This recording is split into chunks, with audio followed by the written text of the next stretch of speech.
डुबकियाँ सिंध में गोताखोर लगाता है, डुबकियाँ सिंध में गोताखोर लगाता है, जा जाकर खाली हाथ लौट कर आता है। मिलते न सहज ही मोती गहरे पानी में, बढ़ता इन्ना विश्वास इसी हैरानी में। मुट्ठी उसकी खाली हर बार नहीं होती, कोशिश करने वालों की कभी हार नहीं होती, कोशिश करने वालों की कभी हार नहीं होती। नन्ही चींटी जब दाना लेकर चढ़ती है, चढ़ती दीवारों पर 100 बार फिसलती है। मन का विश्वास रगों में साहस भरता है, चढ़कर गिरना गिरकर चढ़ना न अखरता है। मेहनत उसकी बेकार नहीं हर बार होती, कोशिश करने वालों की कभी हार नहीं होती। नमस्कार दोस्तों, आपका अपने चैनल स्टार क्लास एक्सपर्ट में स्वागत है। फ्रेंड्स, आज हम लोग प्रतिशतता पढ़ने वाले हैं, जिसको इंग्लिश में आप परसेंटेज बोलते हैं। तो देखिए, जैसा कि आप फिगर में देख पा रहे हैं, ये जो परसेंटेज है इसमें 11 टाइप के प्रश्न पूछे जाते हैं। ठीक है, कहने का मतलब ये है कि अगर आप परसेंटेज पढ़ रहे हैं तो 11 तरीके से क्वेश्चन पूछे जाते हैं। ठीक है, और यदि आप मेरे चैनल पर न्यू है तो मैं आपको बता दूं, इस चैनल पर क्या है, मैथमेटिक्स के सारे टॉपिक का मैं वीडियो अपलोड करता हूं। और यदि आप SD यादव के मैथमेटिक्स के बुक से पढ़ते हैं तो बहुत ही अच्छी बात है, क्योंकि मैं उसका फुल सोल्यूशन देता हूँ। ओके, तो देखिए, आज हम लोग जो पढ़ने वाले हैं ना, आज पढ़ने वाले प्रतिशत वृद्धि या अधिकता पर आधारित प्रश्न। और इसके पहले देखिए, मैं एक टॉपिक का वीडियो करा दिया हूँ, प्रतिशत कमी पर आधारित प्रश्न, और इसमें मैं डिफाइन किया हूँ कि प्रतिशत होता क्या है, उसके कॉन्सेप्ट क्या है, एक एक पॉइंट्स को बताया हूँ फ्रेंड्स। और देखिए, कोई भी चैप्टर मैं स्टार्ट करता हूँ तो जो पहला हमारा जो टॉपिक होता है ना, वो मास्टर वीडियो होता है। जब तक वो आप नहीं देखेंगे, ये सब थोड़ा सा तो आप समझ तो जाएंगे, लेकिन उतना बेहतर तरीके से आप नहीं समझ पाएंगे। तो यदि अभी तक आपने फर्स्ट टाइप का वीडियो नहीं देखा तो उसे आप देख लीजिए, ताकि आपके सारे डाउट्स क्लियर हो जाए कि प्रतिशत होता क्या है, इसके कॉन्सेप्ट क्या होते हैं। ओके, तो चलिए हम लोग स्टार्ट करते हैं। फ्रेंड्स, यदि आप मेरे चैनल पर न्यू है तो जो रेड कलर का सब्सक्राइब का बटन दिख रहा है उससे प्रेस कर दीजिए। इससे क्या होगा ना, जैसे ही मैं कोई न्यू वीडियो अपलोड करूंगा उसका नोटिफिकेशन सीधे आपके ब्राउज़र पर जाएगा। और फ्रेंड्स, वीडियो पसंद आए तो उसे लाइक और शेयर जरूर किया कीजिए। आप लोग वीडियो देखते देखते भूल जाते हैं लाइक भी करना है। चलिए हम लोग स्टार्ट करते हैं। प्रतिशत वृद्धि या अधिकता पर प्रश्न अगर आए तो उसे कैसे सॉल्व किया जाएगा। चलिए पॉइंट्स पे आते हैं। देखिए, इसके पहले का जो हमारा टॉपिक था ना, वो था प्रतिशत कमी पर आधारित। तो मैं आपको क्या बताया था, यदि प्रतिशत कमी पर आधारित प्रश्न आता है तो उसमें आपसे क्या पूछता है, प्रतिशत वृद्धि पूछता है। ठीक है, ये रूल है फ्रेंड्स। यदि प्रतिशत कमी पर आधारित प्रश्न आता है तो आपसे पूछेगा प्रतिशत वृद्धि क्या होगा। तो प्रतिशत वृद्धि आपसे यदि पूछेगा तो आप क्या ट्रिक अप्लाई करेंगे, कमी अपॉन 100 में से आप क्या करेंगे, जितना कमी रहेगा उसको घटा देंगे, इंटू 100 कर देंगे। 100 क्यों करते हैं, क्योंकि देखिए, अगर प्रतिशत पूछ रहा है तो भाई सीधी सी बात है, 100 से मल्टीप्लाई करना पड़ेगा। और इसके बारे में बहुत ही डिटेल से बताया हूँ, आप टाइप 1 का वीडियो देखिएगा, बेटर तरीके से समझ जाएंगे। और एक बात और मैं बताया था, यदि आप भूल जाते हैं कि प्रतिशत वृद्धि यदि निकालना है तो ट्रिक क्या होगा, तो मैं आपको ये बताया था, आप इसका बस जस्ट अपोजिट कर दीजिए। ठीक है, देखिए, वृद्धि का अपोजिट क्या होता है, कमी। इसका मतलब प्रतिशत वृद्धि पूछेगा तो हम लोग फार्मूला क्या लगाएंगे, कमी अपॉन 100 माइनस कमी इंटू 100। ठीक है, अब हम लोग आज जो टॉपिक पढ़ रहे हैं वो है प्रतिशत वृद्धि पर आधारित। ठीक है, ये कमी पर आधारित था, ये वृद्धि पर आधारित है। ठीक है, तो दोनों एक ही जैसा है, थोड़ा सा डिफरेंस है। कैसे, देखिए, अगर प्रतिशत वृद्धि पर आधारित प्रश्न रहता है तो उसमें आपसे क्या पूछेगा, प्रतिशत कमी क्या होगा। ठीक है, अभी क्वेश्चन आप करेंगे तो और भी डिटेल आप समझ जाएंगे। ठीक है ना, अगर प्रतिशत कमी पूछता है तो आप कौन सा ट्रिक अप्लाई करेंगे, वृद्धि अपॉन 100 माइनस वृद्धि इंटू 100। 100 क्यों कर रहे हैं, क्योंकि परसेंटेज कमी पूछ रहा है। ठीक है ना, और देखिए, मान लीजिए अगर आप भूल जाते हैं कि प्रतिशत कमी में कौन सा ट्रिक अप्लाई करना है, तो भाई इसका जस्ट अपोजिट कर दीजिए। कमी का अपोजिट क्या होता है, कमी का अपोजिट वृद्धि होता है, बस सिंपल सा है। अगर वृद्धि पूछता है तो कमी, अगर कमी पूछता है तो वृद्धि, बस इतना सा कॉन्सेप्ट है। बाकी आपको सॉल्व करते चले जाना, कुछ नहीं है इसमें। चलिए अब टाइप के क्वेश्चन को करते हैं। चलिए देखते हैं। देखिए, हमारा फर्स्ट क्वेश्चन क्या कह रहा है कि राम की आय श्याम की आय से 20% अधिक है, ज्ञात कीजिए कि श्याम की आय राम की आय से कितने प्रतिशत कम है। ठीक है, क्या पूछ रहा है, प्रतिशत कमी पूछ रहा है। तो देखिए, चलिए ध्यान दीजिए, प्रतिशत कमी पूछ रहा है, कमी का अपोजिट क्या होता है, वृद्धि। इसका मतलब वृद्धि अपॉन 100 में से क्या करेंगे, वृद्धि को घटा देंगे, इंटू क्या करेंगे, 100 कर देंगे। बस। चलिए वैल्यू रखते हैं। देखिए क्या क्या, राम की आय श्याम की आय से 20% अधिक है।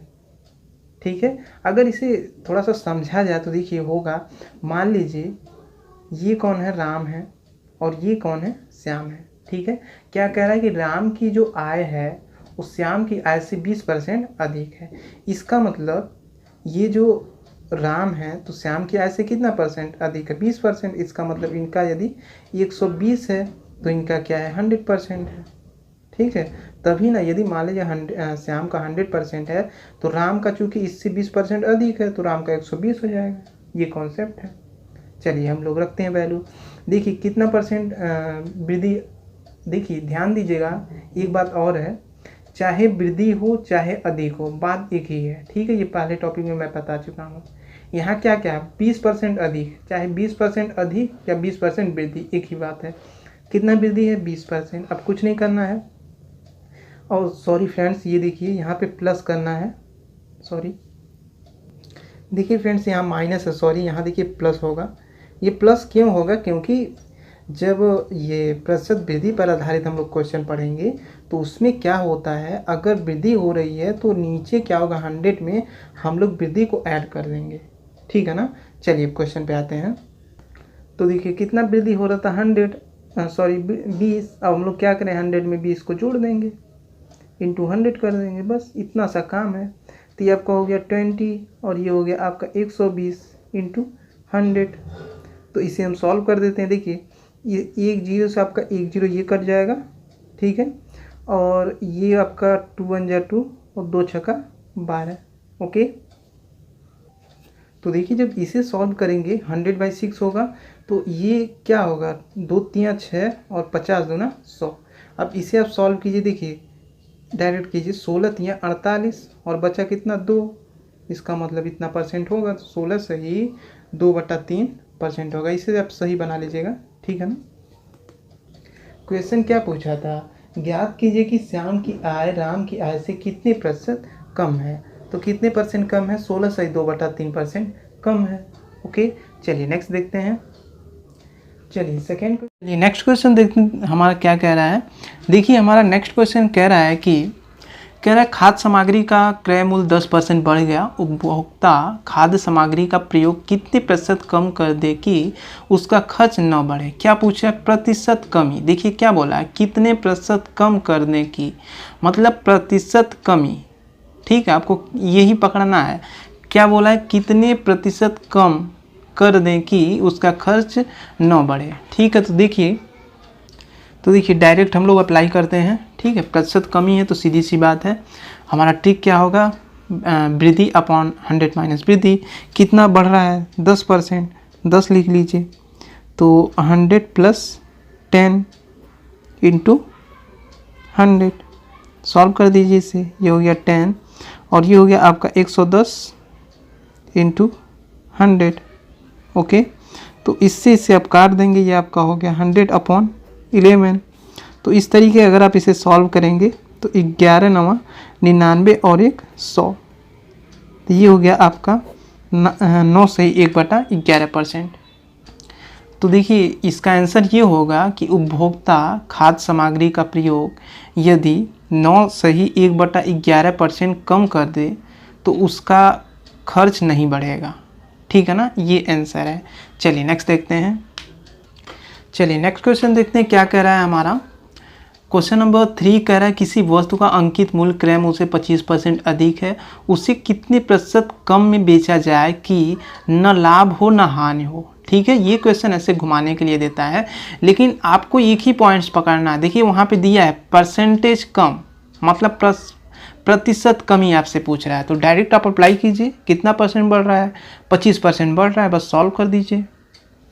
तो देखिए क्रय मूल्य से कितना परसेंट अधिक है, 25% अधिक है, बस।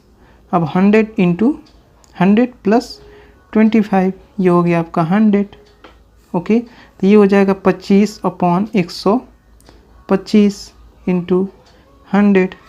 तो इसे सॉल्व करेंगे। देखिए 25 इकाई 25, 25 संयम होता है 125। तो अब देखिए यहाँ पे कितना बचेगा 100/5, इसका मतलब 20 25 100। तो ये हो जाएगा आपका 20%। ठीक है, क्वेश्चन ये पूछा था कि उसका बिक्री कितने % कम होने पर दुकान के लाभ हानि पर असर नहीं पड़ेगा। सॉरी फ्रेंड्स, ये दूसरा क्वेश्चन मैं पढ़ दिया। देखिए, क्वेश्चन ये पूछा था कि उसे कितने % कम में बेचा जाए कि न लाभ हो न हानि हो। तो यदि 20% कम में यदि बेचा जाए तो उसे न लाभ होगा न हानि होगा। ठीक है, चलिए नेक्स्ट क्वेश्चन देखते हैं, क्वेश्चन नंबर 4।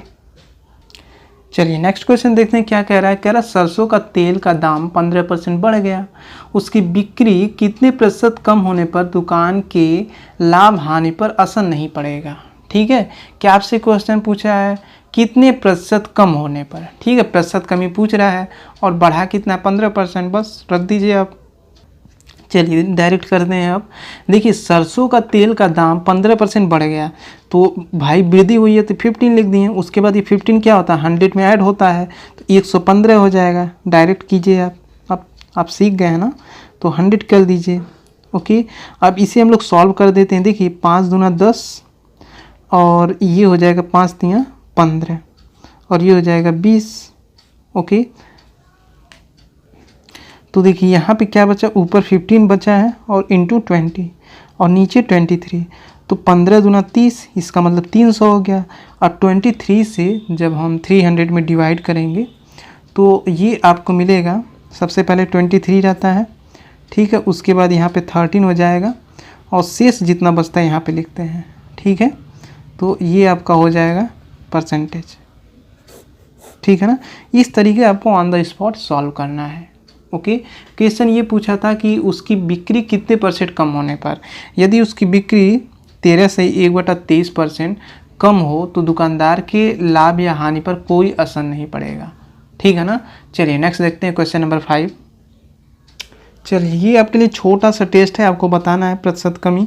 ठीक है, 20% की यदि वृद्धि हो रहा है तो इसका आंसर क्या होगा। ठीक है, आप इसे बिल्कुल पॉजिटिव कमेंट करके बताइएगा फ्रेंड। और आप लोगों से मेरा रिक्वेस्ट है, आप लोग देखिए जो मैं क्वेश्चन देता हूँ आप उसका कमेंट नहीं करते हैं। क्या मैं ये समझूँ कि आपको मैं जो बताता हूँ समझ में नहीं आता है? यदि ऐसा है तो बताइए, ये टॉपिक बंद कर दिया जाए और फुल सोल्यूशन ही दिया जाए। तो वो आशा करता हूँ आप जो भी कमेंट करेंगे बिल्कुल पॉजिटिव कमेंट करेंगे। ओके, चलिए नेक्स्ट देखते हैं। चलिए नेक्स्ट देखते हैं क्या कह रहा है। ये कह रहा है कि एक व्यक्ति किसी कारण से अपना खर्च 20% बढ़ा दिया, पुनः कारण समाप्त होने पर वह अपना खर्च कितने % घटाए कि उसके बचत पर कोई असर ना पड़े। क्या पूछा है, कितने % घटाए या कितने % कमी करे कि उसके बचत पर कोई असर ना पड़े। क्या पूछ रहा है, कितने % कमी करे। ठीक है, चलिए प्रतिशत कमी पूछ रहा है। अब आगे हम लोग देखते हैं। सबसे पहले इसमें एक ही पॉइंट ही मिलेगा कि भाई खर्च बढ़ा होगा, घटेगा तो नहीं, क्योंकि भाई कमी पूछा है तो बढ़ेगा ही खर्च। ठीक है, कितना % बढ़ा है खर्च, 20%। तो इसको हम लोग क्या करते हैं, 100 में जोड़ लेते हैं तो ये 120 हो जाएगा। अब इंटू ये आपका 100, इसे सॉल्व कर देते हैं।